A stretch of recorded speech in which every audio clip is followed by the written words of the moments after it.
beautiful LA. I love it. It's very nice. You always have that background on. You're a good rep for your community. I mean, when you're proud, you know? Love it. I'm gonna give it maybe one more minute here and then we can go ahead and get started. Thanks, everybody. We had a good turnout for registration, so just allowing people to trickle in.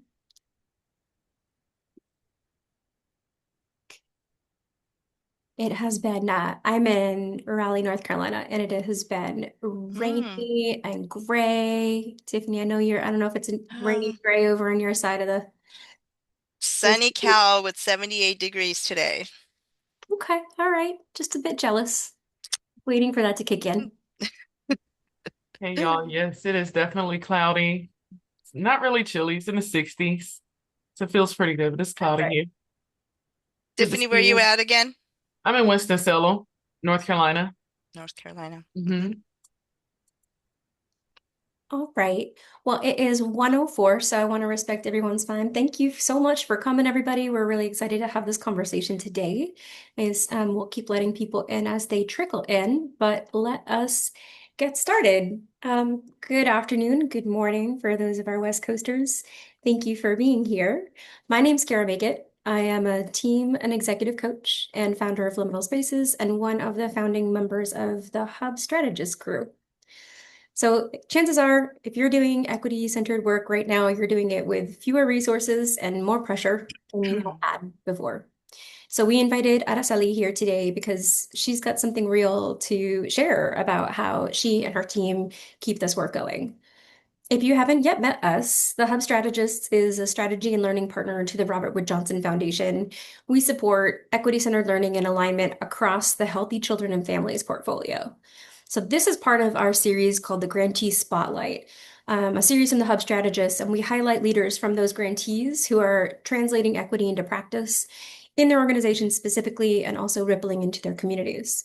So each of these sessions is going to offer a place for y'all to learn from your peers, reflect. So we'd love to see some action in the chat. Feel free to put your questions, your reactions, all of that in that chat.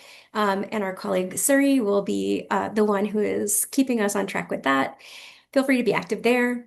And hopefully you can source ideas and make connections after the chat. So we'll drop a few links in the chat at the end so that you can stay connected to Araceli, Lyft, and the Hub Strategists. With that, I'm going to introduce Araceli. We're joined by Araceli Lopez-Andrade, who brings both her deep professional expertise and her everyday lived experience to her leadership at Lyft, a national nonprofit whose mission is to break the cycle of poverty by investing in parents. And today we're going to get into it with Ada and her how she and her colleagues at Lyft have moved from equity from an intention and talking about it into action across program delivery, internal culture, and national strategy. And then I also asked Araceli to share more about her own journey. This woman has been a leader in every single space she's ever occupied, but every single season brings new and different growth, Mm. whether we want it or not. So before we get started, just for folks who are with us today, feel free, cameras on, cameras off, whatever makes you comfy. I am going to just ask a question, ask you to drop in the chat and answer so that Araceli and I know kind of where you're coming from. Okay, for real, honestly, where is your organization's equity commitment right now? And some suggestions are one, stronger than ever, two, holding steady but quietly, three, we renamed it and kept going, four, it's complicated, or five, we pulled back. We're just curious who's in the room right now. So I'll invite you, and sorry if you could drop those options in the chat too, just for folks to remember, that'd be helpful. Feel free to share. We'd love to see as we keep this conversation going where y'all are at. Now, let me introduce Ara. We have had the pleasure of working with Araceli for the last 3 years, so I can tell you that everything that she's about to share with you is coming from a really deeply personal and committed place. And I so admire you, Ara.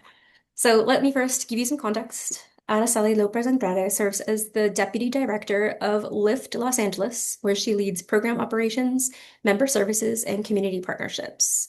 She also serves as Lyft's National Race Equity and Inclusion Advisor, guiding organizational strategy and implementation of REI priorities across the regions. Yes, I see you, Cheryl. Thank you, Brian. Ada has led Lyft's REI committee for over 6 years, and that means working across departments to embed equity into the practice and decision making at the organization. The really sometimes arduous internal work, right? She brings a background in social work and her career strengthening families and improving outcomes for children and the people who care for them. And she grew up in South Los Angeles and now lives in East LA with her family. Every day, Ada brings her roots and her love for her people into her leadership and her commitment to the work. A recent example that really stays with me is Araceli led a rapid response strategy to the ICE occupation in cities where Lyft works directly with Latino and immigrant communities. She saw a need and she responded, and I think that tells you a lot about her character and her skills. Yes. Thank you. I see you in the chat. Thank you so much. Keep doing that. I'm going to turn it over in 1 second. So, I see you. I admire you. I'm so glad that you're able to have this conversation with us today. Your leadership is grounded in both your formal training and how you live your life and your values. And I see you how you approach equity, not just as a strategy, but as a responsibility. So let's welcome you in. Thank you so, so much. I am so happy to be here. So glad that I can share everything that we've learned and everything that we're doing. I think it really is a special time in our history, right, and in our world, to have the courage to do the things that we're doing at Live. So thank you for inviting us. Our pleasure, our pleasure. So I'm going to start off by asking you to share a little bit of the context specific Mhm. to Lyft, to give us, a place, a sense of where you're coming from. I know that several years ago, Lyft made a commitment to embed racial equity into your internal operations and culture. So can you give us a little bit of context for that? Where was Lyft Mhm. before? Where have you been? Where are you headed? Awesome. So I'm a storyteller, right? Cuenta cuentos, which is how we say it in Spanish. And given more time, I would probably spend, giving you lots of details of where we started and what happened and how we got there. So I'm going to just give you some small pieces of that. But even before, Lyft, before I came to Lyft, and like many social service organizations, Lyft demonstrated a strong external commitment, right? Social service organizations make commitments to support equity and do everything that they can. For us, that commitment to equity, given our mission of breaking cycles of poverty by investing in families, at the same time, our internal practices were just and staff demographics at the time, and this Mm, is over 10 years ago when before I even got here, the staff demographics and the practices internally just really did not match the work mhm, that we were trying to do with families that were really, living in poverty, right? So we invested in a multi-part external evaluation, and then spent time reflecting on it and asking questions. And through that process, we uncovered something really important. And that was that we needed a shared language. We needed to know those terms and what we meant by those things, right? We also needed to learn about skills and how do we put things into practice. And then also creating a shared commitment that we were really fully going to embed this and really put it into practice, not just mhm, for staff, but the members, at large. And so after experiencing a very, what I called unconventional and somewhat harming experience about diversity in the workplace, mm, those of us that were present felt a need to address it okay. and be a part of the solution. Um, and that moment became that turning point for us. So we launched our diversity, equity, and inclusion in 2018. Mm-hmm. And then 2019, early 2019, we started working on addressing the issues that were highlighted, that surfaced through this process. And we started developing goals, and we started developing objectives and how we wanted to show up as a committee. But we all know what happened in 2020, Mm-hmm. right? And that truth around it was hard to ignore all the things that were happening, right? It just surfaced this thought of like how most families that we partner with were Black and brown for sure. And we knew that systemic racism directly shaped their access to opportunities, and that really surfaced in Yeah. 2020. And then we clearly saw racial inequities, right? And how generational poverty were deeply connected. And so that just became very obvious to us, right? And this is when we decided to rename our DEI Mm-hmm. committee to REI committee. Mm-hmm. Mm-hmm. This was 2020. And so then what are we doing since, right? So Michelle Brown Collins, our CEO, took leadership as the CEO, and we wanted to make sure that Lyft committed to embedding, sorry, REI into the fabric of what we were doing. So it's not just about talking Mm-hmm. about it and having a training or two, but it's also about embedding it in everything that we did. And she made it very clear that this is something that we needed to develop, right? And so we developed um, goals around it, making sure that every department and region named their own REI goals. Then we paired it up with trainings and opportunities for us to make decisions around some of the things that we notice we need to do. And we invested in an external expert to come and teach us some of these things. And this is where we learned some of the shared language and introduced some of the possibilities in the organization. And this is where we learn about how important it was for us to dismantle white dominant cultural norms Mm. Okay. and move into adopting into a more liberatory practices, right? And that was new. That was something that we were like, oh, that's what it's called. Oh, that's Mm-hmm. what this is meant. Got it. But this also included responsibility, right? And we Mm-hmm. quickly had to apply the REI analysis, and we did it in our operations. We increased transparency in our talent and pay practices, and then we also try to strengthen norms around how do we care for our members and our staff, and how do Mm. we hold leadership accountable. And so we wanted to make sure that we moved away from just talking about it, but like Yeah. putting it into action. Yeah. Let's get into some more of those details in a minute. I also just want to note that you started with kind of embody, and it does sound like the goal is to embody, right? Embed and Embed and embody. and how you actually show up and engage with one hmm another. These words around how you care for staff and each other and leaders. Okay, before we get into the nitty-gritty of that, I want to ask you personally. You've talked, we've known each other for a while now. hmm You've told me that this work is a responsibility for the Yeah. organization, for you personally. Can you share a little bit about that with us? Yeah.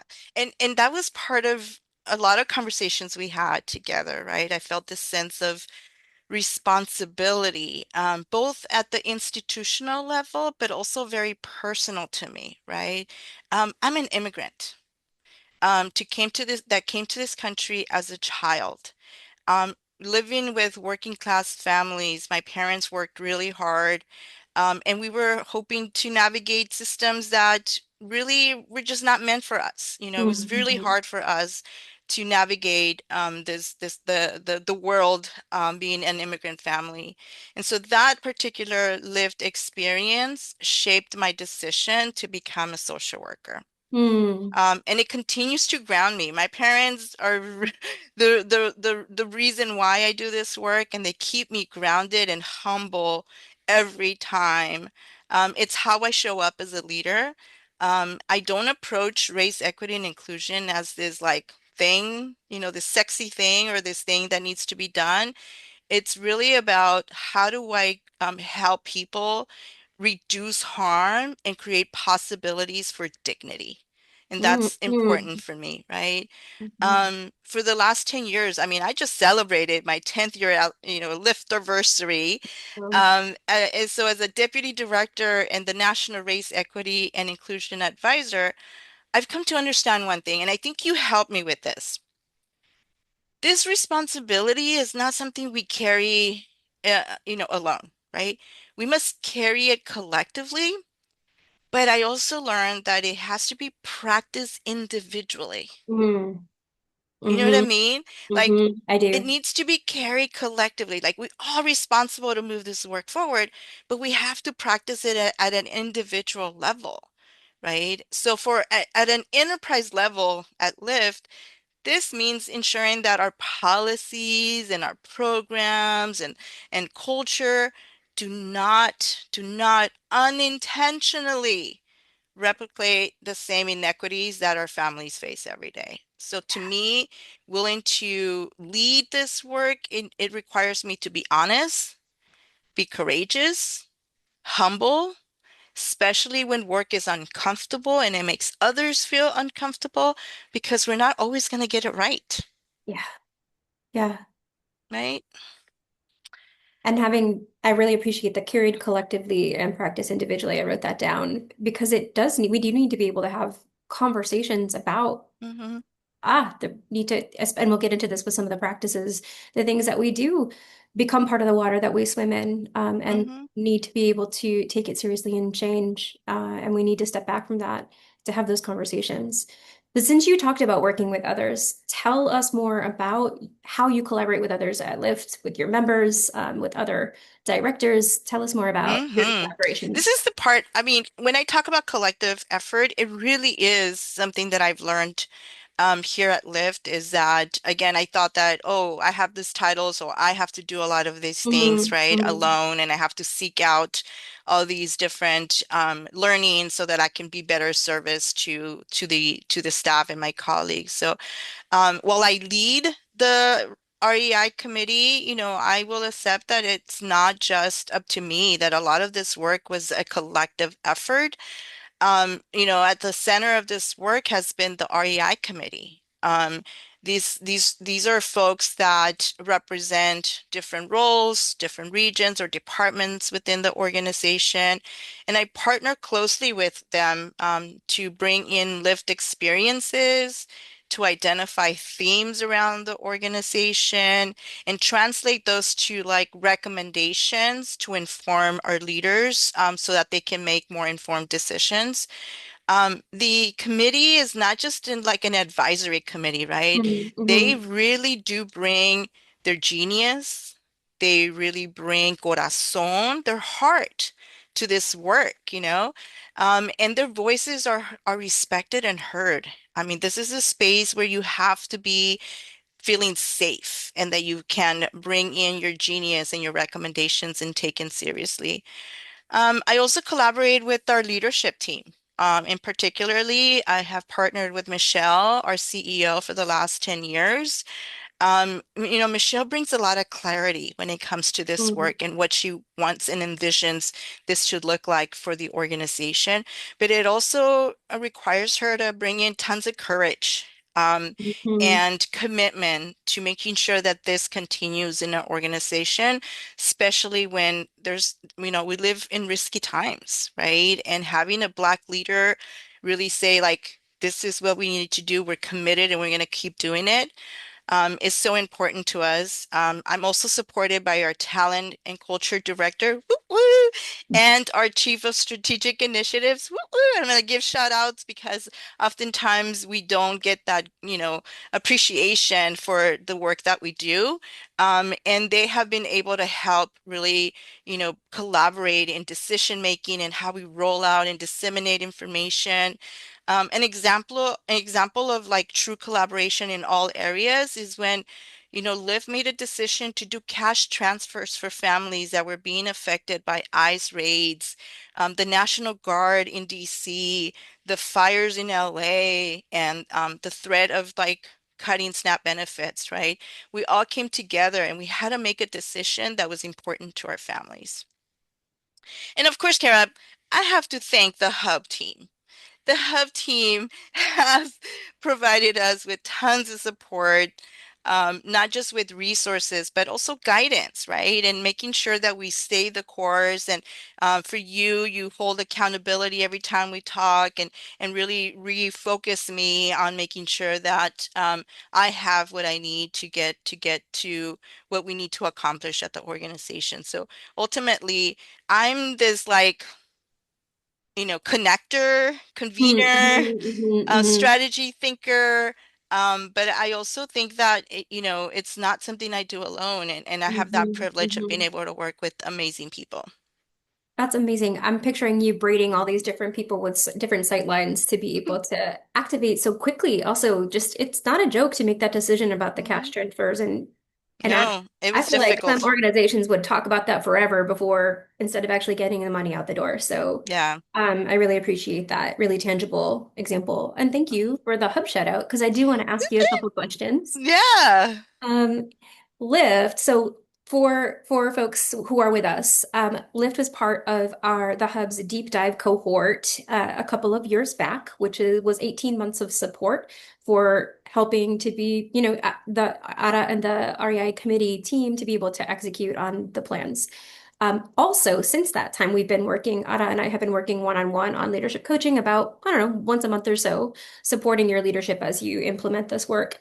So I'm gonna ask you to step back to like 2023-ish, project back. What drew you and your colleagues to hmm the hub in the first place, if you can recall?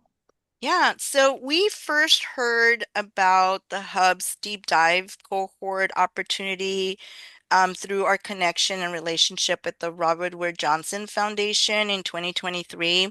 And at that point, Lyft was already doing a lot of REI work, right? We had Hmm, hmm, external partner that come and trained us on like shared language and helped us with some community, I'm sorry, some just norms, right? And naming some things that we hmm, wanted to shift. So we were in need of a partner that would help us sort of structure what we were trying to do, be realistic about the goals that we were setting, provided resources to make sure that we had the background information. So it felt like it was aligned with what we needed at the time, and that we wanted to make sure that we had a thought partner, right? To make sure that we were doing the work, but that we weren't causing harm, and that we hmm, also hmm. had the resources we needed to get the job done. So that's what happened for you know, um, the time that we were working Got together. it. So right time, right place, right needs match. It was Um, perfect timing. when you think about that experience and the support that you received after, what has that, how did that shape or how you think about the equity work. Like what's one of the outcomes that came out of that experience or is coming out, continues to Ah, emerge? yeah, yeah. So, of course, the hub team, we started with an opportunity for us to meet with other organizations, right? Mhm, And mhm, engage in like similar efforts and learning and discovery and exploring what others were doing, and share what we were doing. So that was a learning opportunity. They were able to come into one of our retreats to help shape the agenda and co-facilitate so that we mhm, stayed on mhm, track. And so that was very meaningful to us. The connection to or the invitations to attend webinars and trainings, have access to a library of resources that were so significant and so much needed at the time that we were able to tap in. That was amazing, right? But what was more amazing for me, I will say, Kara, is the one-on-one coaching that I've had with you. I mean, to me, whew,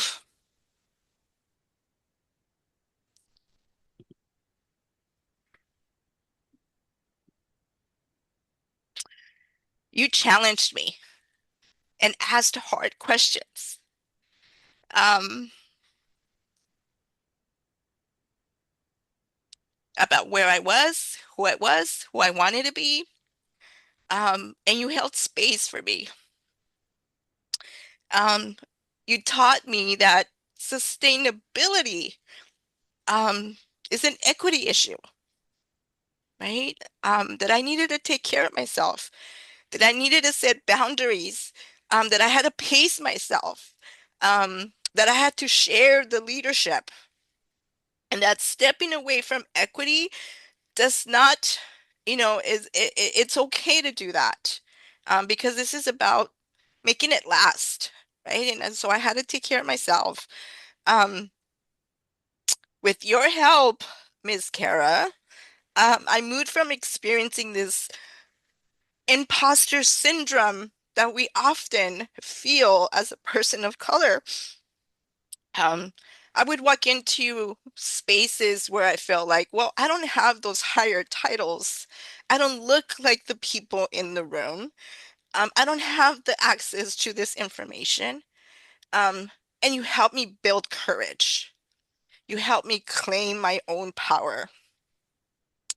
And you help me see and hold on to the why. Why am I doing this work? And whom is this impacting, right? And so I realized then that I had to show up with courage and that I had to own my space, because not only did I belong in that space, but they Hmm. needed me in that space. And so once I shifted that mindset, I feel like we have been better for it, Yes. Oh you my know? God. And and that's all part of like the ability to be open to learning, to trusting people that do see that value in you, right? And I have great appreciation for you and the Hub team, because it's been a transformative experience for me. And I can say more. You know me, I will talk forever. But this is something that was a big, big shift for me. I cannot tell you how meaningful that is. Thank you to be part of your journey because y'all, I'm gonna peek behind the curtain for 1 second. It would be we would be having a conversation and I would say, well, Ada, why is this important? And then you would just speak with the most incredible, flowing, meaningful. I'm like, I'm ready. Tell me when to show up. Where, when, how, tell me where. And you're so compelling and your voice is absolutely needed. So I am so grateful that we've been able to work together. Thank you so much. But like Um, everybody that knows me knows that I show my emotions, so this is yeah, me showing my emotions, me too. I love it. of course. Are we okay to, I want to ask you a little bit Yeah, more about Lyft. Are yeah, we okay to do that? Okay, wonderful. yeah. Thank you. Thank you, Ada. Okay. Let's get back to the day-to-day work because you talked Hmm. about some heavy stuff. You talked about acknowledging at some point in history, I get the sense that there was a harm done and you had to handle that. And then there was the intensity of 2020 and the racial justice reckoning, and then the dismantling of, we all know what we've been through. Hmm. Throughout this, your goal since 2020, you've centered on racial equity and you've made moving from white dominant culture to liberatory practices kind of your North Star. And that sounds like a lot. So how do you break this down, make it concrete for your team so that you can actually implement it? Can you give us an example? What's it look like? Um, yeah. So we're talking about just the shift in how we made that happen. Yeah, like we talked about the one of your latest things was talking about power and how power shows Yeah. up in the institution, for instance. Like I'm just curious, is there any specific things that you can share with us about how Yeah. you're So making it happen? yeah, so a lot has happened. Um, at Lyft, our commitment to the culture change, right? We had to do that internally and focus on that, in order for us to really see the work externally with our stakeholders and our members. And when we decided to shift when we made that decision to dismantle, white supremacy culture and those norms, and really decided that intentionally we're going to shift towards liberatory practices. We started working on what are some of the areas that are coming up for us that we can shift from, right? And so we moved from this sense of urgency, Mm, everything needed to be done.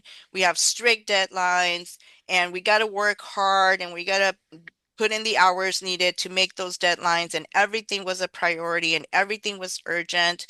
And that in itself contributed to burnout, right? yes. And limiting the staff's ability to lead and to grow because they were so concerned with, like, I got to meet deadlines, I got to do the thing, right?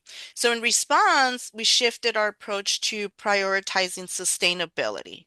Okay. Right? How do we care for our people? How do we ensure that our people managers have the support that staff needed to feel like we were not operating from that place of sense of urgency?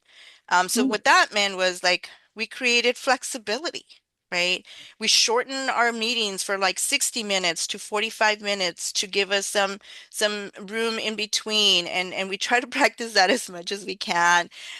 We allowed for more flexibility on working from home and more flexible hours. In fact, we added more mental health time off throughout the mhm, year mhm. to ensure that we're supporting our members, I mean our staff, because we knew that it's needed, right? So that we can continue to work on this and do the work that we do.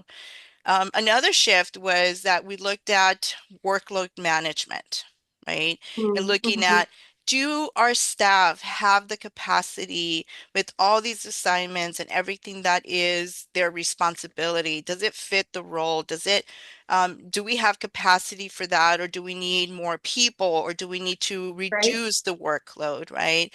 And that also allowed for us to think about well-being and think about being more intentional about what trainings are needed so that people feel like they can have the capacity, the knowledge, and the skills to get the job done. And that was very helpful in really sharing how much we cared about our Mm, staff. And then the third example for me is about power. And we mm, move from this power hoarding, white dominant cultural norm to power sharing. And that's what we've been doing all the work the past year and a half, right? This is about concentrating on decision making and leadership. And it's about how do we distribute the decision-making power? How do we model the power, the shared power model? White dominant culture often reinforces hierarchies, right? And that places responsibility and decision making at the top. And so how are we intentionally disrupting that by inviting folks, experts in certain things, into the decision-making table so that we make informed decisions, so that it's a co-owned and co-shared, right? And it's mhm, not just mhm. top down. And I think that we're doing really good. I mean, there's obviously more work to be done. But an example of shared power for me is, we recently asked one of our REI committee members to co-facilitate what we Mm, called Power Hour. So we're offering Power Hour trainings during every month, and she, you know, um, provided a training on what is power and positions and spaces, positionality and power. And that was a great response. And so now we're going to have her also co-facilitate a 3-hour REI awesome. session on REI and power positionality, and how do you own your power in spaces that you normally wouldn't. So we're excited for that. But that was all modeling the idea that the REI is not on one person, that not one person Right, is right. the owner or only expert, but this is shared responsibility. So I think that we're moving in a more liberatory culture as we continue to have this conversation. Um, and we do this with accountability, with love. This is something that we do. We say, right, that we're going to hold people accountable, but we do it with love and care, and we have been doing that, and we have constantly going back to it and making sure that we're doing the thing that we said we were going to do. First of all, I love that. Would you like to share that person's name so we can celebrate them? Yeah, so I don't know if she's Ava, if you're in the room, woo, woo, thank All right, you. Ava. You are, I already give you your flowers, but we are very, very proud of you and very happy that you said yes and you were able to do this. We're excited for you to also lead us in 2 weeks. We'll be in Chicago at our all staff summit, and so we're excited for her. Yeah, so all staff, right? That's pretty Yeah, this is the exciting. all staff. We're all coming together. 50, I think 50 employees, Cheryl, maybe close to 50, coming to Chicago, and we're going to start day one, hit the ground running with REI. And where do we hold power? How does power show up? And what are the safe spaces, for us? And we're going to have some deep, serious conversations, but also we're going to make sure that everyone feels like their voice is being heard and that they're safe saying the thing. Okay. I have just want to highlight like what I hear in that is moving from the trainings, right, which is how starting with trainings in common language is important, but you're now moving into more discussions and Hmm. through real conversations. What are you doing to help that with that safety piece, if you don't mind my in asking? Yeah. So we made a very intentional decision to ensure that our executive team joins the groups, but that they have that they're there with a listening ear. Hmm. So Hmm. less contribution, less talking, more listening, right? Hmm. And we intentionally got them into different rooms in different groups to make sure that they also hear from different folks that they would not normally hear from. Sure. And it also allows people that oftentimes won't say the thing that they will say the thing. We're also going to have an REI representative in each group to provide support, do the note taking, and disseminate information. So we're being intentional about how we are breaking up those groups Hmm. so that we know that it is also trauma informed. So it's an optional participation as well. Everything that we do, we try to make it trauma informed so that folks really have an opt out to participating. They don't feel like they're required. Sure. And we want to make sure that we do this with a lot of love and care. And this is, Ava and our external partner, we're also have done it in a way that provides that trauma informed step by step every part of the session. I love that intentionality behind that. Um, so chat, just gonna let you know I'm winding up here with our questions. So if you have questions, you can start to put them in the chat for Araceli. Um, Ara, this is not easy, as you No. have noted. If you could say one thing to your colleagues on this call who are tired and know it's worth it, what would you say? Whew. Okay. If you're exhausted, it's not a sign of failure, my friend. It's evidence. It's evidence that you're doing the work with integrity, is what I would say. Mm, This work was never meant to be easy or fast and like, oh, we have something and we accomplish it and we're good. It's not meant to be carried alone either, right? This work asks us to confront harm being done. It asks us to be in discomfort most of the time. It asks for us to choose humanity over and over again. Choose humanity, stick to humanity, right? Um, and we know that there's systems that exist and systems that continuously, create barriers for us. And so if you're tired, it's because you're showing up with courage, with corazón, with heart, right? And so I tell you, it is worth it. I oftentimes I get in that same feeling, right? Um, when we choose to pause and mm, regroup and think and listen and we take time to repair, We act differently because we're interrupting those Hmm. cycles that harm people, right? And so we're doing the thing. And so I'm going to invite everybody that really cares about this work, um, that rest is radical. And that's something I learned pretty recently. You don't have to carry this by yourself. Lean into people, right? Call me up. I want to vent with somebody that's doing this work. I'm pretty available to folks. Connect to your why. Always remind yourself, why are you doing this work? And who's going to benefit, right? Who's going to benefit from you doing this work? We're in it for the long haul. This is not something that's going to end in a year or less, right? So we have to hold each other and lock arms, right? And show humanity and love and care, but hold people accountable. Let's not forget about that. Mm. And now more than ever, all this matters. A lot more. A lot more. I know it was a long No, answer it's to it, perfect. but that's, people that know me, I give a lot of wisdom and a lot of consejos, a lot of advice. And the best advice is like, if you're tired, you're doing the thing and That's you're why you're not here. alone. Yeah, that's why we wanted you here, Ada. And I have a follow-up, which is kind of a two-parter. Hmm. What's the best way, what's the way you like people to pour into you, and what is your favorite way to pour into others?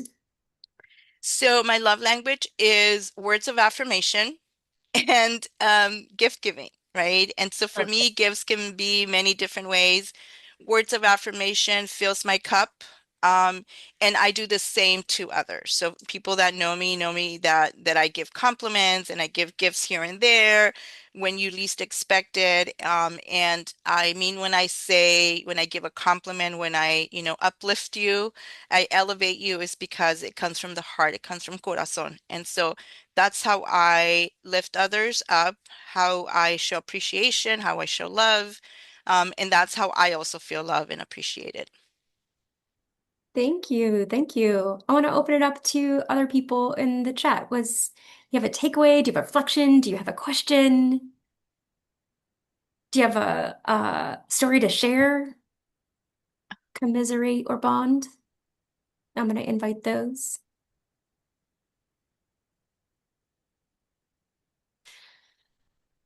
As we're giving you a second to think, I'm wondering this piece around sustainability also. Mm, I heard a little bit of that in what you just said. Okay, here you go, calling out sustainability as an equity issue. Yeah. Okay, so that's resonating. hmm Is there anything seeing that that's resonating with our colleagues? Is there anything that you'd like to add on the on this question? It could be about, oh, I know what I wanted to ask you. So yes, about sustainability. And what I wanted to ask you was about, I know because I've talked with you how much this matters to the mission to your members. This is not an abstract thing to you. These are your people, your community, your family. You see yourselves in these families that are a part of hmm you. How do you see this work directly connecting to their experiences? And for me, there's maybe a little bit of sustainability in there, but I'll start with that. How do you hmm connect this REI work with how it impacts your members? What I've said to, and I supervise MSW interns who do the direct practice, right? So I don't do direct service to our members. I supervise those that do it. And what I say is that it helps when you're grounded, when you're interacting with them, with the families, right? It Mhm. reminds me constantly that that is my family, that their children is me, right? That given a little chance, a little opportunity, a helping hand, some support, those children can also thrive and have the kind of life journey that I've had, or even better. And so keeping myself grounded, keeping myself reminded of like why I do that is so important. And so then I also get to share, right? I Mm, get to share with them and I say, hey, we're doing this thing at work. Lyft is committed to this thing. And we have really strong communication with them from what would be helpful to you, right? Listening to them and saying, this is what I need. I don't need to have another workshop on how to create mhm. savings. I Right. need you to help me find food for my family, right? So making sure that we're listening and that we're doing the thing is about sustainability, is Mm, about being responsive, is about making the impact and the change we want to see, because we can't operate out of assumptions and we can't operate from, mhm, well, I know mhm, what's best for you. It's always mhm. about you tell me what is needed because we treat them as CEOs of their own families, right? And so the way we treat our CEO of any company, we're going to treat our families as CEOs because they're the ones that make decisions for their kids. And so we try to build those relationships with strong communication, but also staying grounded, right? Let's keep that connection live for me to continue to do the thing that I do. Say more, because I love that piece around don't create programs that aren't needed when you actually need the cash transfers in place, right? And Like, that's the part I love about Lyft, that we've shifted, right? And I mean, our work is about working with families to create goals, short term or long term, around education, career, or finances, right? And in that, we also have to identify those barriers and how do we help, overcome those barriers. Right. And so Lyft has said, oh, you have to have a goal in one of these and work towards a goal. And sometimes you just need money to feed my yeah. family. That's the goal. I need money to pay the rent so I can keep my family safe, right? Or I need this so that I can go to school and go to work so that my children can have food. And so Lyft had said, okay, we're going to shift, especially during the pandemic. We're going to shift from all this, goal setting, right? Yeah, yeah. Um, we went from, we wanted, then we moved to more stability goals. What do you need right now? What's urgent? Mm, mhm, What's mhm. important for you, right? And so asking those questions in those moments of critical moments has been why we have such high retention, Mm, why we mhm. have high waiting lists, why people want to be part of this program is because it's not a required program. It's something that we work in collaboration with the families, and we work and we start where they are and we look at those goals and make sure that they're doing the thing. But if they're not, then we, redo the goals. Ooh, I love that. Any questions, reactions, comments? You can feel free to come off mute, put things in chat. We're gonna drop the Lyft website and Ada's LinkedIn or email. Is that good? Email's fine. Yeah. LinkedIn, I hardly check it. So y'all, Don't say that sorry. out I know, loud. I know. But email me. I'm Totally active in kidding. my email. I Totally would kidding. love to connect with you all. I have so much more to share, so much more experience. Lyft, again, I'm very proud of the work that we're doing.